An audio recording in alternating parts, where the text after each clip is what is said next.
Successful, and what people don't realize, it wasn't just me. It was my coaching staff, and we had some great players. But I always believed in doing the right thing. I've always treated our players, I was tough on them, but I was fair. Well, our kids was from some tough background. Not just one parent at home. And we had to make some adjustments and things, But we gave everybody a chance, Coaching is good. I look back on it, I wouldn't trade anything in my time, 40 years of coaching. And welcome to week 4 of the Blitz here on KLBK. A tough week got a little tougher today as Estacado and LISD coaching legend Lewis Kelly passed away. Coach Kelly began his career as an assistant coach over at Dunbar High School in the early 1960s under Coach Gibson. He was part of the coaching staff that just kept winning state titles back before primarily African-American schools were allowed to compete in UIL. That's in basketball. But in football, he was the coach there for the Panthers from 70 to 75 before making that move over to Estacado, where he remained from 75 to 2000 when he retired. 40 years Coach Kelly touched lives on and off the field. Coach Kelly was the first African-American to graduate from New Mexico State in 1961 before he began his coaching career. He won over 230 games, which includes district titles, trips to the postseason, along with state championship appearances. 12 players Coach Kelly guided went on to play in the NFL. 135 players received full scholarships to colleges. So many lives he touched, including current Estacado coach Joe Cluley and former Estacado and current Lubbock High assistant David Moody.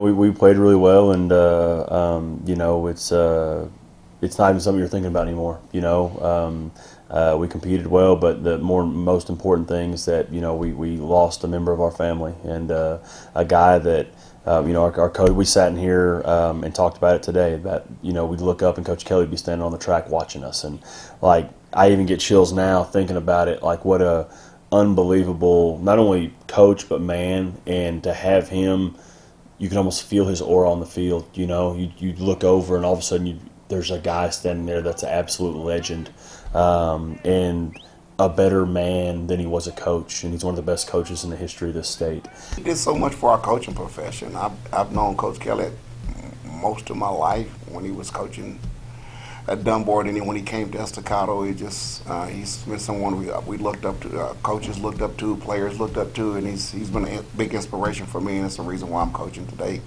He loved kids, he loved coaching, he loved people, and he did such a tremendous job. And I just thank God I had a chance to know him just a little bit and be a part of his life. I think we all share that sentiment. As for the action on the field, the Cooper Pirates were back at it this week for one more non-district tilt before district play begins 2 weeks from now.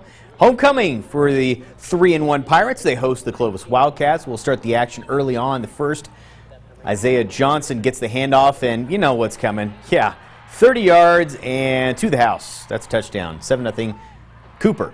Just like that. Later in the first, Cooper offense, they keep knocking, and then they are going to continue to come right in. Because Cooper Lefebvre keeps the ball himself, walks it in, walking the dog. 14-0 Pirates with the lead. Clovis, though, does have an offense. They're in the red zone. Chance Harris surveys and finds a wide open Ernesto Acuna. The 2-point conversion would fail, 14-6. This one goes all the Cooper Pirates' way, though. Just went final, 48-28.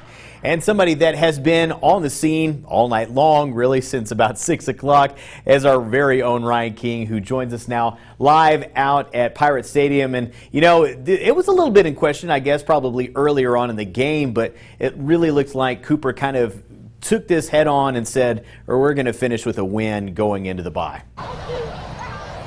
Yeah, that's right, Paul. First of all, I don't want to overlook walking the dog. I really like that. I need to use that sometime. I really like you use that there. It really fit perfectly.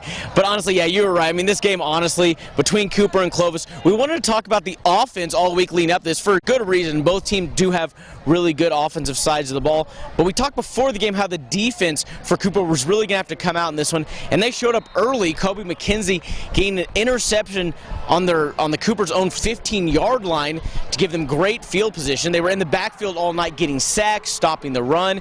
And then when Clovis did score, they were trying to cut it to a 6-point game, but Cooper stopped the 2-point conversion. And here late in the game, something we didn't get to show all of you was Clovis actually got a pick six to cut the lead down to 13.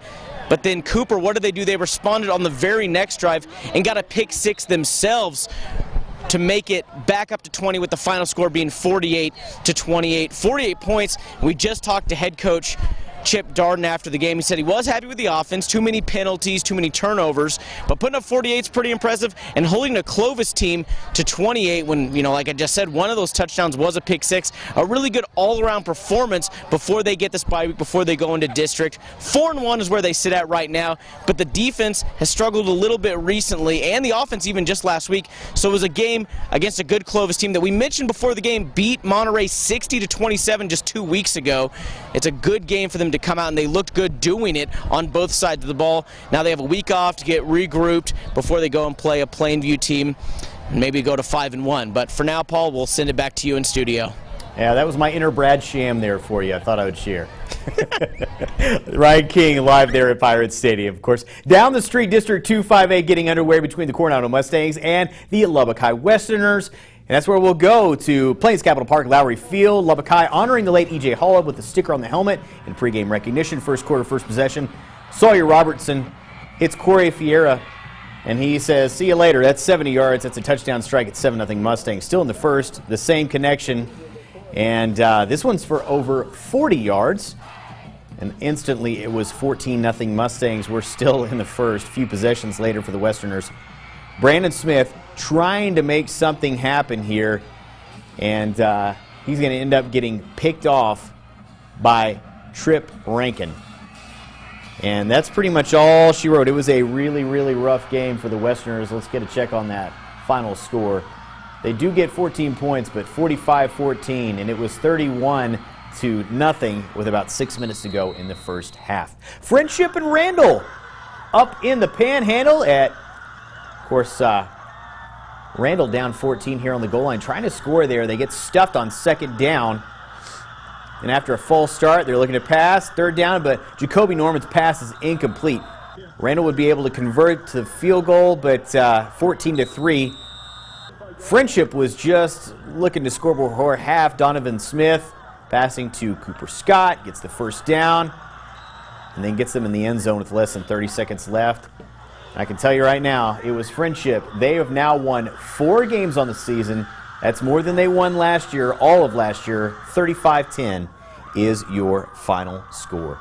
Monterey going to action against Abilene Cooper on the road. They get on the board first. Corian Bailey sneaks it in over the goal line. It's the first time Cooper has actually trailed this year. And Aiden Thompson going back to pass. Lightning bolt to Isaiah Clark. Great catch, and we're tied at 7. And really, at that point, it was all Abilene Cooper, unfortunately. Cooper goes up 14-7, and this one gets ugly right now. Let's get a check on that score.